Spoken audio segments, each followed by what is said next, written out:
Aside from upgrades to management, aviaries, aquariums, new behaviours, and all sorts of other new features that Planet Zoo 2 could implement, one of the most important is a balance in animal design quality. Over the years, Planet Zoo has seen over 200 animals implemented into the game, but a lot of them are starting to really show their age, and many do look a lot older than some new animals.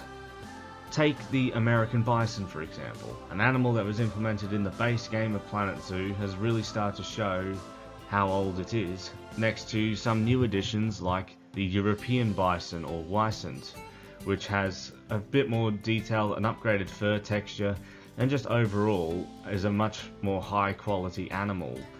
And so this is what I mean, is older animals are now being outshone by new ones, and there should be a balance between the two. Another example would be the Nile monitor and Asian water monitor. The Nile monitor looked great for when it was released, but when you put it next to the Asian water monitor from the tropical pack, you can really see the difference, where the pattern is confined to individual scales rather than being painted over multiple scales, and also the detail in the eyes, more realistic proportions and textures overall. And this is one of the most important things to me, at least, is having animals that all look all around the same quality. And I would say making animals the quality of the DLC species from 2023, so animals from the Tropical Pack, the Arid Animal Pack, Oceania Pack, and Eurasia Animal Pack, the quality of those animals, even some of the creatures from 2022 in the Wetlands, Conservation, Twilight, and Grasslands DLCs, all of those animals was easily some of the best that Planet Zoo has ever put out. And even some from the last 2 years are pretty great as well. But it needs a balance. There needs to be a balance in quality, where all animals look just as good as the other. And so I'm going to go through a few different examples of some mods that have shown a good example of what I mean. Now, all these mods are made by some incredible creators such as Gaboy, of which I've actually co-funded a couple of recent remasters, as well as Narwhaler and Monsoon. So let's take a look. One of the most important that needs to be remastered is of course the African lion, which this mod by Havoc, Tosco, Gaboy and Narwhaler really shows. The base game Planet Zoo lion is it's very cartoony in its appearance. It has a very stylized look. Having a more naturalized and realistic appearance, it makes it one of the most prioritized remasters. And there's not to say Frontier hasn't done this before, as the Malayan tapir got an update in the Eurasia Animal Pack's corresponding free update. And yeah, we need a lion remaster more than anything else, I'd say. Another great example is this, the Bengal tiger, of which we got a beautiful remaster update recently by Gaboy, which really shows a great difference between the two, with Gaboy's remaster being easily a lot more realistic and a lot more natural than the Planet Zoo Bengal tiger.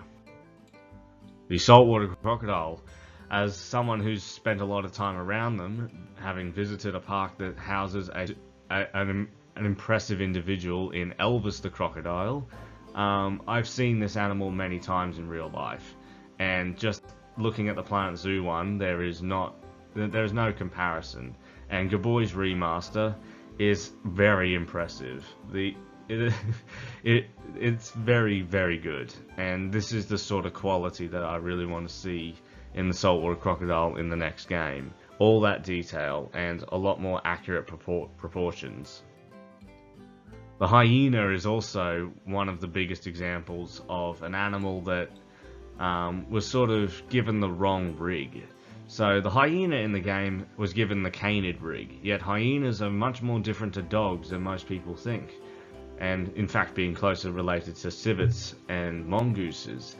But hyenas do have very different modes of locomotion, and also look very different to the one that is very dog-like in the base game of Planet Zoo, and Gaboy's remaster that released, I believe, either at the end of last year or at the start of this year, is easily one of his best works, and really shows the difference between the two, with this hyena being a lot closer to how I'd expect a real hyena to look.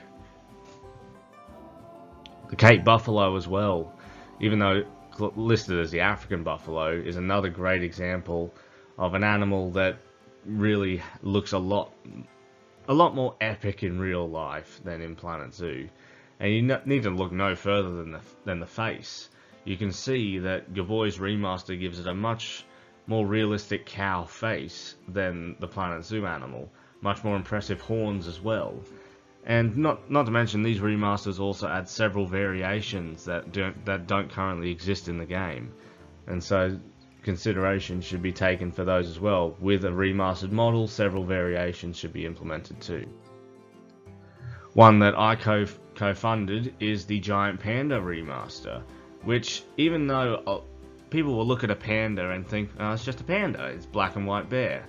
But pandas do look a lot different to how they do in the game, and you need to look no further than between this remaster and the Planet Zoo animal.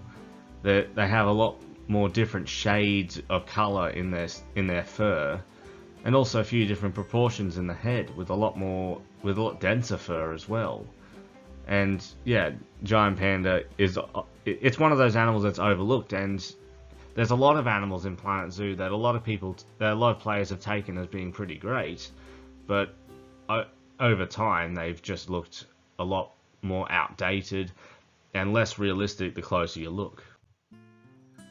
Another good example of this is the aardvark, where Gaboy added some great detail to this animal, even giving it a slightly longer tail and more detailed nose, ears, and even a bit more fur. And yeah, it's beautiful work. Now, the inspiration behind this channel, Red Panda, is... I'll just come out and say it, and I really dislike the design of the base game Red Panda. I've met a red panda in real life, and it does not look like that. They do not look like that at all. Like, it kind of looks a bit fat, honestly. And yeah, red pandas are much sleeker than most people think. And as you can see in the remaster by Gaboy, which is due for an update that I would happily co-fund, you can see it really greatly improves how the red panda looks. Much smaller face, much nicer face, and it's a lot leaner as well, with a much slimmer body. The gorilla too, the proportions overall are pretty fantastic on the base game gorilla. It's really just the detail and textures that need to be applied to it. The zebra as well, though there are a couple of details in here, like how much meat is on the legs and around the body overall, and also just the intensity of the coloration, with plain zebras in particular being starkly black and white. And this remaster by Narwhaler certainly shows a good difference between the two. But it's not just habitat animals, exhibit animals too have their issues, and the boa constrictor is a perfect example of that, with not quite the right proportions for a snake, and overall it really doesn't really strike me as a boa constrictor other than the colours. It more reminds me of a python, whereas boa constrictors are fairly well muscled snakes, and so there should be some very clear muscle definition in the snake, in the snake's model, and also a correct skull shape, and a somewhat more accurate pattern. Onto a few DLC creatures. The pygmy hippo in the deluxe edition is very fat in the game. It is severely overweight. But when you look at a real pygmy hippo, they are actually quite athletic in their appearance, spending a lot more time on land than their common hippo counterparts. And longer legs and a much slimmer body help with that, making it much easier to carry yourself on land by giving yourself a slimmer body. The Arctic Pax reindeer is another good example of a pretty a pretty big problem in that there is no sexual dimorphism between the two. Reindeer are well known for having some of the most distinct sexual dimorphism of any deer species, as the males have these huge antlers and females much smaller antlers. I mean, also given the fact that they are the only deer species, to my knowledge, that both sexes grow antlers. And yeah, that dimorphism really needs to be reflected here, and also just them being given more realistic proportions and a few more variations, as there are many different subspecies of reindeer. Another recent remaster that I co-funded was the giant anteater, which for the longest time really wasn't being looked at as an animal that needed a bit of a facelift.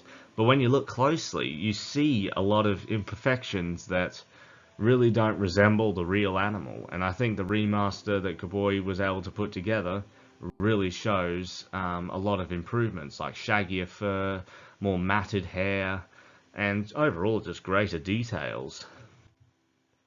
Red Kangaroo, I was really impressed when this one initially came out, because it showed a lot of what I had already been noticing about the red kangaroo in the game, in that its face somewhat more resembles a grey kangaroo. But red kangaroos are not actually true kangaroos, they are in fact a wallaroo, but have a very distinct face amongst the macropods in Australia.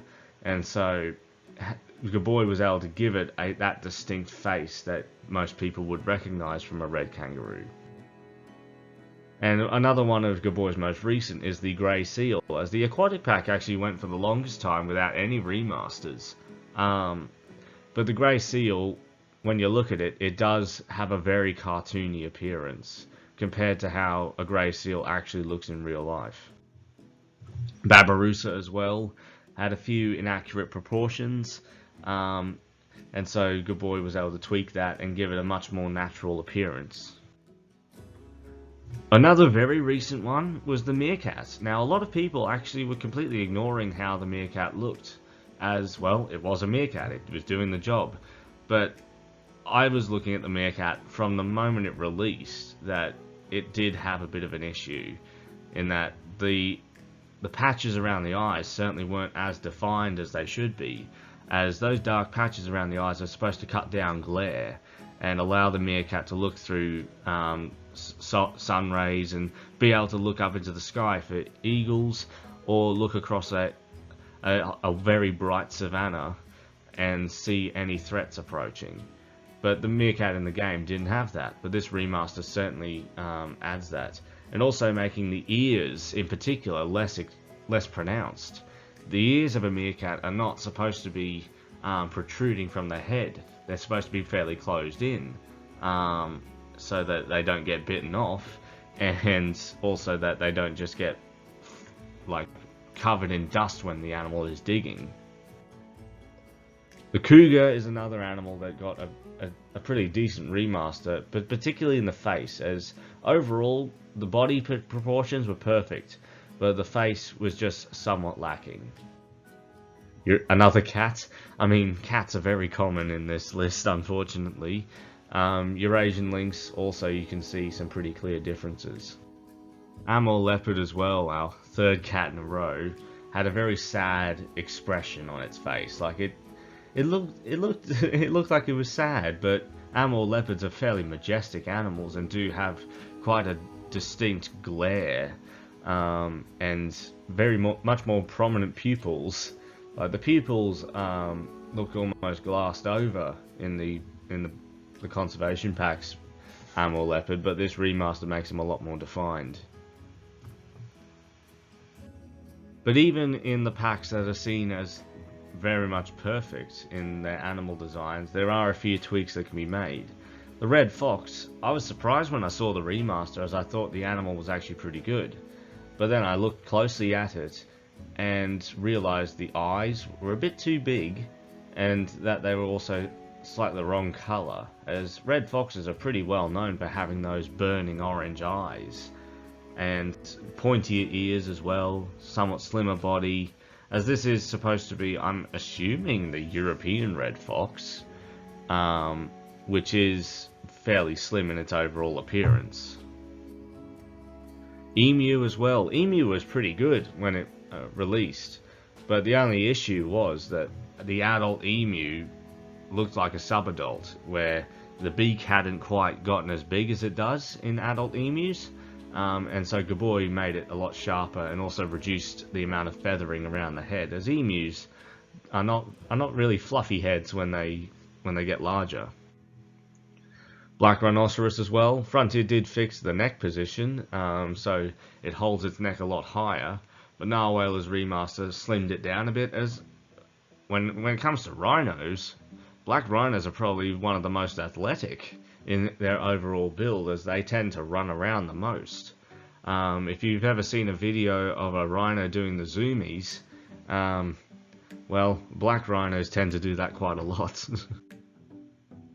And even one of the most perfect animals in the game, the Wisent, did have one thing about it that was a bit of an oversight, and that being prominent sexual dimorphism, as bison are probably one of the most sexually dimorphic of all bovids, with the males having a much bigger head, much bigger horns, much more prominent hump, they're bigger, longer manes, or beard in this case, and the females being a lot slighter in those aspects, and Gaboy was able to bring that to life. But the base game, the Eurasia Animal Pack's Wisent was really great when it released. It has all the details that make it a high quality animal.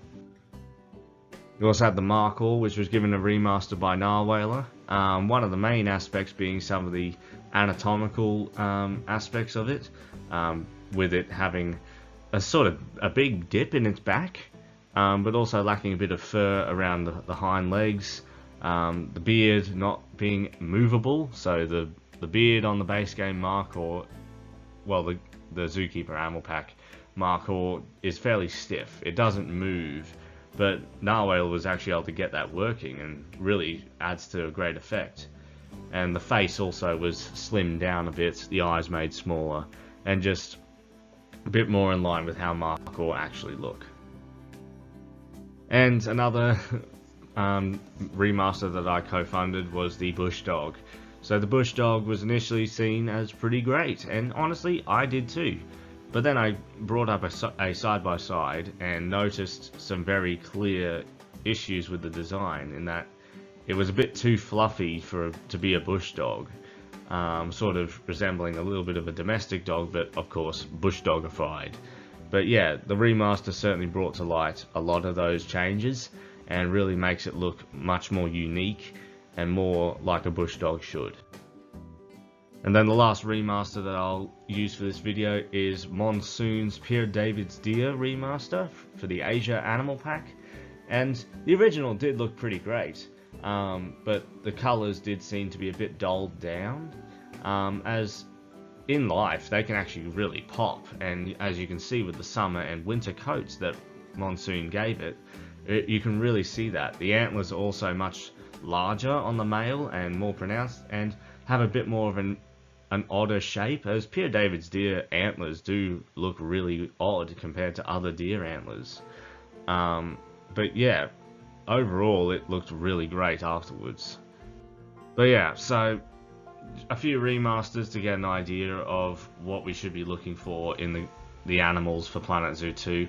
Every animal should look as great as the other. There should be no clear downgrades in quality or animals looking a lot older than others. And so like that is something that won't be fixed in Planet Zoo 1, but it should be something fixed in Planet Zoo 2. I want to see the announcement trailer for Planet Zoo 2 and they like have a lion there and it look like a real lion.